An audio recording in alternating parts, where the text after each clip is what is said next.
बोलिए श्री सदगुरुदेव महाराज की, विभूजी महाराज की। Mr. Dr. Jamuna Das, please come to the stage.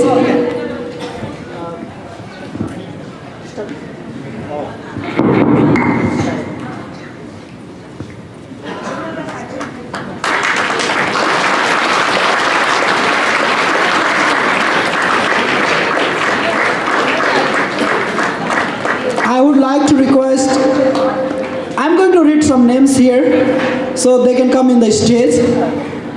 Mr. Ram Narayan Rangoli, Dr. Jamuna Das, Jaya Patel, Dr. Sanath, Dr. Raj and Barsha, Orlando, Madan Arora, and Mr. Prashant Sauji.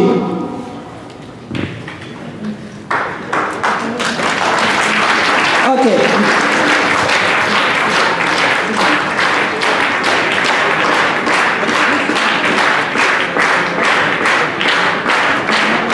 Okay, विभूजी Maharaj ji will light the lamp for us. पानस में दीप जला के सबको will sing a song. दीप जलोस घरा घरा मा.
घर घर मा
Sachidanand Bhagwan ki. I would like to call on the stage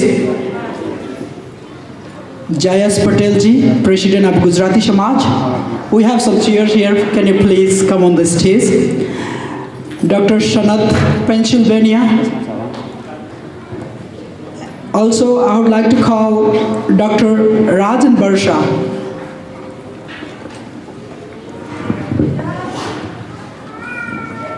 Dr. Rajan Barsha.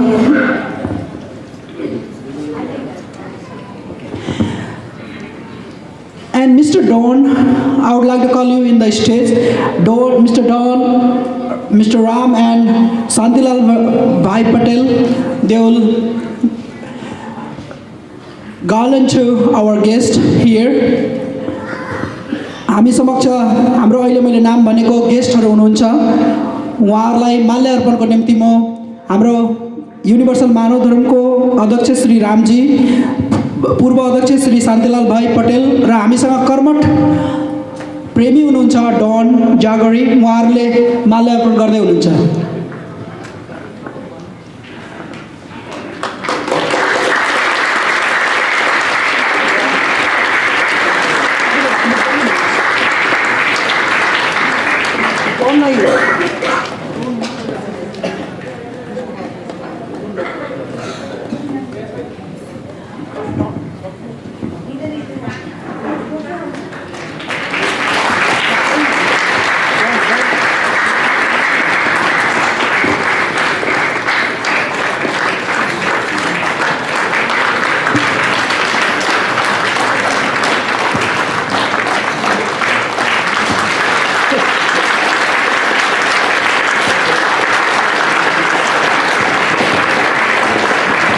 सारासँगले थप्पडी मारिदिनु होला प्रेम से बोलिए श्री सद्गुरुदेव महाराज की In the meantime, I would like to request Mr. Ram Gurung to give a welcome speech.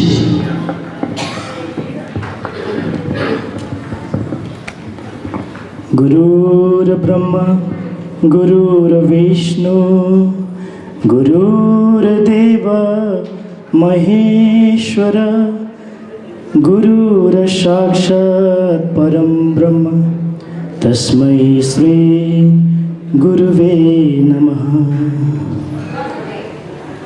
प्रेम से बोलिए आनंद कंद भगवान की जय, श्री सद्गुरुदेव महाराज की, श्री विभूजी महाराज की,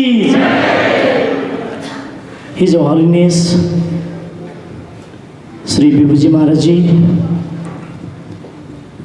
distinguished guests from different organizations, premies from different Canada and Argentina, and premies from across United States. On behalf of entire Premi Samaj, first of all, I would like to offer Sri Maharaj Ji great gratitude from our bottom of heart for giving us this wonderful opportunity of darshan, shiva, and His holy presence at this moment at Orlando, Florida. We are very much highly privileged, and we thank. At the same time, on behalf of Universal Manav Dharma organization, I would like to welcome all of you on this one-day special spiritual awakening congregation in the holy presence of Shraddha Sri Vibhuji Maharaj Ji, all the way from Haridwar, India. So, all of you, from my bottom of heart, I would like to welcome you all in this program. Thank you so much.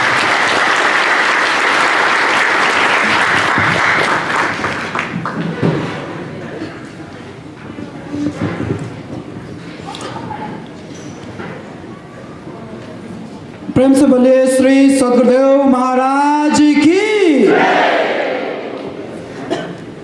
I would like to request from Canada, Vancouver and Toronto, Canada, come in the stage.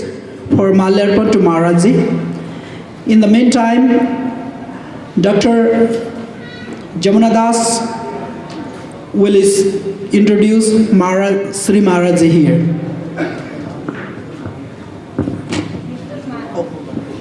Okay. Mr. Mann from Vancouver and Mr. K.S. Mann from Toronto. Also, Narad Singh and Avinash Ram, Indra Kamaljit Singh,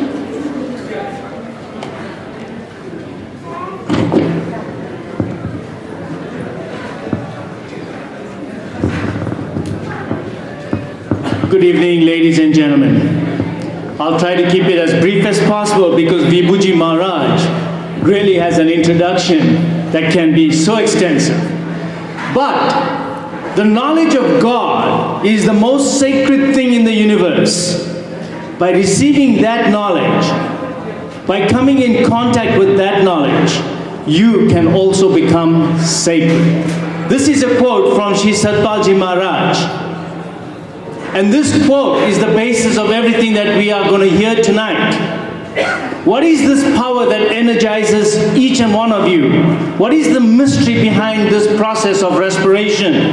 What is this vital energy that depends? Everything happens because of this vital energy. This life energy is not something that can be expressed verbally. Yet it is the source of all languages. It's invisible. You can't see it, but you can see it in all of us. It cannot be known through logic and philosophy, yet it is the power of reason and memory. It is the self in everyone. Experiencing it, realizing it, is our natural dharma. And that's where Manav Dharma comes in. Vibhuji is going to be talking. Vibhuji Maharaj will be talking about this very essence. And we are all eager to hear about this. Manav Dharma is realizing one's own innate potential and to evolve it to the ultimate levels. It means realizing the common bond which encompasses the whole universe. It is universal, eternal, ever-present and beyond matter and mind. Man is not merely a mechanism of the body and the mind, but is spirit in its truest sense. This is what Vibhuji Maharaj will be talking about. This is why it is said that life is spirit and spirit is life. Manav Dharma can be summed up in the phrase, know thyself. When we know ourselves, we will know others. And there'll be peace amongst everybody. Vibhuji Maharaj travels constantly to inspire and encourage others to experience this inner life force, which is our real nature. He reveals the same techniques of spiritual insight to all, irrespective of their nationality, caste, or creed. Manav Dharma encompasses the teachings of all the religions, and it is in fact the source of them all. It is the eternal wisdom flowing from the practical knowledge of the soul. So ladies and gentlemen, on behalf of the organization, in behalf of all the volunteers, I would like to thank you all for coming tonight. I want to thank you all for this opportunity, for allowing me to introduce. It's a great privilege. Namaste.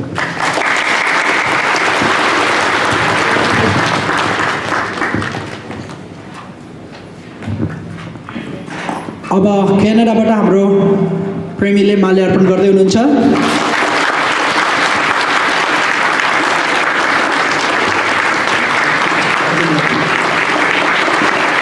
अब तपाईहरुले हाम्रो भजन मण्डलीबाट एउटा भजन प्रस्तुत हुन गइरहेको छ।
प्रेमी सज्जनों, उपस्थित आदरणीय भाई जी, यहाँ उपस्थित विभिन्न देशों से आए हुए सभी प्रेमीगण, मंचासीन सम्मानित अतिथिगण, आज ये हम सबके लिए बड़े ही हर्ष और उल्लास का दिवस है कि गुरु महाराज जी की असीम कृपा से, उनके आशीर्वाद से हम सबको इस सुंदर हिंदू मंदिर में एकत्रित होने का मौका मिला है। और इस आयोजन में जिन्हीं भी लोगों ने अपना योगदान दिया है, उनको समिति की ओर से हम तहे दिल से धन्यवाद देते हैं कि उनके परिश्रम से ये सुंदर और पुनीत कार्यक्रम अब सफल हो रहा है। देखिए, जीवन में हम सब लोग अलग अलग अवस्थाओं, अलग अलग परिस्थितियों से गुजरते हैं। थोड़ी आवाज़ कम कर दीजिए, गूंज रही है, थोड़ी आवाज़ कम कर दीजिए। और जब हम अलग अलग परिस्थितियों से गुजरते हैं तो हमारा मन भी अलग अलग प्रभावों से गुजरता है। और महान पुरुषों ने बड़ी बारीकी से जब मन की चंचलता को देखा, तब उन्होंने बड़े सरल शब्दों में समझाने का प्रयास किया कि इस मन का संसार में भागना बिना उद्देश्य के, बिना औचित्य के, इस मन का वासनाओं में भ्रमण करना ही जीवन का दुख है। आज के इस संसार में बहुत कम लोग होंगे जो संतुष्टि से और खुशी से अपने जीवन को जीते हैं, वरना हर एक व्यक्ति के जीवन में, उसके मन में किसी ना किसी प्रकार का संघर्ष, किसी ना किसी प्रकार का दुख छिपा हुआ है। अब इस मन का भागना क्या है? अगर मैं आज अपनी परिस्थिति को देखूं कि आज मेरे मन के अंदर दुख क्या है या दुख क्यों है, तो अक्सर मैं जानूंगा कि ये मन मेरे अतीत को बड़े कस के पकड़ा हुआ है। जो मेरा बीता हुआ कल है, उसको ये मन भुला नहीं सका है। और उस बीते हुए मन का चिंतन करते करते आज का मेरा मन दुखी है। हमारे कितने दुख आज हमारे जीवन में मौजूद या उपस्थित नहीं है। केवल अपनी सोच से हमने उन्हें एक आकृति दी है। इस व्यक्ति ने मुझे इस समय ठग लिया, इस व्यक्ति ने मुझे कुछ बुरा कहा, आज से 10 साल पहले कोई घटना घटी, उसका चिंतन हम आज भी करते हैं तो मन दुखी हो जाता है। लेकिन महान पुरुष समझा रहे हैं कि जो बीता हुआ कल है, जो बीत गया, उसका आज के वर्तमान में कोई अस्तित्व नहीं है। लेकिन ये मन क्या है, आज से भाग करके कल को एक रूपरेखा दे देता है। और अगर हम बीते हुए कल को भुला नहीं सकते तो आने वाले कल को हम संवार नहीं सकते। और परिणाम क्या होता है कि जो बीते हुए कल को याद करता है, उसका आज दुखमय होता है। इसी प्रकार से महान पुरुष समझाते हैं कि आने वाला कल भी क्या है। अगर हम कोई भी सोच रखे कि कल मैं भारत देश जाऊंगा, कल मैं संसार का भ्रमण करूंगा, कल की कोई भी कामना रखना एक उपेक्षा है जीवन से, एक वासना है जीवन की। और क्योंकि कल आज नहीं है, हम कल का चिंतन करेंगे, आने वाले समय का चिंतन करेंगे, तो आने वाला कल सत्य नहीं है, सत्य वर्तमान है। जो इस समय जिस अवस्था से मैं गुजर रहा हूं, ये मेरा सत्य है। तो महान पुरुष कहते हैं मन की चंचलता क्या है? मन की चंचलता है कि या फिर हम वर्तमान में बीते हुए कल का सुमिरन करते हैं, का चिंतन करते हैं, या आने वाले कल की उपेक्षाओं से अपने जीवन को भर देते हैं। और इन दोनों मन के भागने से, इन दोनों अवस्थाओं को मन जब पकड़ लेता है तो हम वर्तमान के सत्य को भुला देते हैं और मन यादों में या वासनाओं में दुख का एहसास करता है। अब महान पुरुष ये तो जरूर बता रहे हैं कि दुख का कारण क्या है। बहुत से आदि गुरु शंकराचार्य जी के शिष्य थे, तो वो भी आदि गुरु शंकराचार्य जी से पूछते हैं कि ये तो आपने बता दिया कि मन की चंचलता दुख का कारण है, लेकिन इस मन की चंचलता का निवारण क्या है, इसका समाधान क्या है? समस्या तो आपने बता दी, अब समस्या का समाधान भी बताइए। तो आदि गुरु शंकराचार्य जी बड़े सरल शब्दों में समझाते हैं कि अगर तुम सत्य को जानना चाहते हो, सत्य क्या है इसे समझना चाहते हो, तो क्या करो? नित्य अनित्य विवेक विचारा। मतलब हर पल नित्य अनित्य, चाहे आप किसी अवस्था से गुजर रहे हो जो आपको बहुत खुशी प्रदान कर रहा है, या आप ऐसी अवस्था से गुजर रहे हो कि आपके मन को बहुत दुख का आभास हो रहा है, सुख दुख में, हानि लाभ में, यश अपयश में, इस संसार के द्वैत में हमेशा नित्य अनित्य विवेक विचारा। विवेक से विचार करो कि कौन उस अवस्था से गुजर रहा है। अक्सर क्या होता है, ये मन इतनी परिभाषा बना देता है संसार की कि जो भी कुछ हमारे साथ हो रहा है हम उसे समझना चाहते हैं, ये क्यों हो रहा है, कैसे हो रहा है, और कभी कभी इसी परिभाषाओं में हम अपने मन को खो देते हैं। महान पुरुष समझाते हैं कि संसार में अगर जीवन है तो मरण है, आना है तो जाना है। ये संसार द्वैत का संसार है, इसमें द्वैत का भोग तो व्यक्ति को करना ही होगा, लेकिन ये संसार किस शक्ति पे टिका हुआ है उसको जानने का अगर आप प्रयत्न करोगे तब आप जानोगे कि एक अद्वैत शक्ति है जो अपने आप में विभाजित नहीं हो सकती, वो इस संसार को चला रही है। अब हम ही अपने जीवन को थोड़ा टटोले तो ये अद्वैत शक्ति हमारे अंदर क्या है? मैं उठता हूं, मैं सो जाता हूं, जब जागृत अवस्था में हूं तो बहुत से अनुभवों से गुजर रहा हूं। कोई मुझे मिलता है, मन को बड़ी खुशी हो जाती है, कोई दोस्त हमसे बिछड़ जाता है, मन बड़ा दुखी हो जाता है। तो कहने का अभिप्राय कि कोई ना कोई परिभाषा में आदमी दुख का आभास तो जरूर करेगा। हमने एक दुकान खोली, दुकान में बहुत फायदा हुआ, मन खुश हो गया, परिवार खुश हो गया। अब उसी दुकान में अगर घाटा होने लग जाएगा तो वही मन जो कल खुश था आज दुखी हो जाएगा। इसी तरीके से हम बड़ी मेहनत से अपने घर को बनाते हैं, लेकिन ऐसा कोई घर नहीं जो हमेशा हमेशा के लिए रहता है। कभी घर टूट जाते हैं, कभी कोई ऐसी परिस्थिति होती है कि अपने ही घर को हमें छोड़ना होता है। तो संसार में महान पुरुष समझाते हैं कि संसार की वासनाएं हमेशा दुख को जन्म देगी, क्योंकि संसार की वासनाएं भी द्वैत से जन्म लेती है। लेकिन अगर आप देखो कि आपके अंदर वो शक्ति क्या है जो सारे अनुभवों से आपको ले जा रही है, वो उसमें कोई द्वैत नहीं है।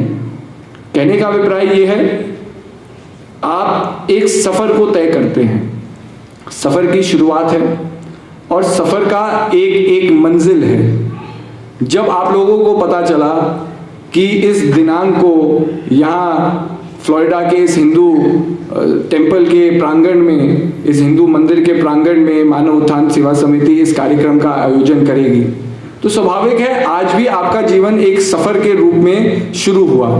आप लोग अपने घर से चले और यहाँ पर इस मंजिल तक, इस मुकाम तक आप पहुंचे। अब दो चीजें बड़ी महत्वपूर्ण हैं। सबसे पहले, थोड़ी आवाज और कम, सबसे पहले कि हम लोग जब अपने घर से चले तो आप अपना मन को बांध करके चले। अगर आप यहाँ नहीं होते तो ऑरलैंडो में बहुत सी जगह है जहाँ आप अपना समय बिता रहे होते। कोई सिनेमा घर चले जाता, कोई अपने परिवार के साथ रह लेता, कोई पार्क घूमने चले जाता, मतलब अनगिनत जगह हैं। अगर आज आप यहाँ नहीं होते तो आप कहीं और होते, लेकिन आपने अपने मन को बांधा कि हमें जाना है। उसका परिणाम क्या हुआ कि आपने कर्म किया, कर्म के कर्ता आप हैं, और उसका परिणाम है कि आज आप यहाँ बैठ करके इस प्रांगण में सत्संग को सुन रहे हैं, उसे श्रवण कर रहे हैं। तो अपने मन को बनाना, अपने मन को बांधना जीवन में सत्य को समझने के लिए बहुत जरूरी है। क्योंकि अगर मन वासनाओं कामनाओं में भागता रहेगा तो ये मन पूरे जीवन भर तो संसार का चिंतन कर रहा है। संसार से परे वो अद्वैत शक्ति क्या है, संसार से परे वो पराशक्ति क्या है, उसको तो हमने जाना ही नहीं। दूसरी बात यह है कि भाई हर एक यात्रा की एक शुरुआत है, एक अंत है, एक पॉइंट ऑफ ओरिजिन है, एक पॉइंट ऑफ डेस्टिनेशन है। लेकिन अपने आप में जो यात्रा आपने कायम की वो भी अपने आप में एक अनुभव का विषय है। शुरुआत तो जीवन की होगी ही, हम सब लोग इस संसार में जन्मे हैं, तो इस जीवन की यात्रा की शुरुआत तो प्रभु ने करी दी हमें इस मानुष चोले को दे करके। और एक दिन एक समय आएगा कि जब हम इस संसार को छोड़ करके चले जाएंगे और हमारे ही सगे संबंधी, हमारे ही प्रिय मित्र, हमारे ही प्रियजन कहेंगे कि जी अरे बड़े अच्छे व्यक्ति थे, अब संसार में नहीं रहे। तो एक दिन जब हमारा जन्म हुआ है तो हमें संसार को छोड़ करके जाना है। तो जन्म कब हुआ, क्यों हुआ, ये जरूरी नहीं है। जन्म कैसे खत्म होगा और कब होगा ये जरूरी नहीं है, क्योंकि ये भी एक ना एक दिन किसी ना किसी परिस्थिति में हो जाएगा। तब जरूरी क्या है? जरूरी है कि इस जीवन के सफर को आपने कैसे जिया, इस सफर को कैसे कायम किया, क्या आपने जीवन के सफर से सीखा। और जिस तरीके से अगर सफर में हम आंखें बंद करके रहे तो क्या होता है, आदमी सफर के किसी अनुभव को प्राप्त नहीं करता।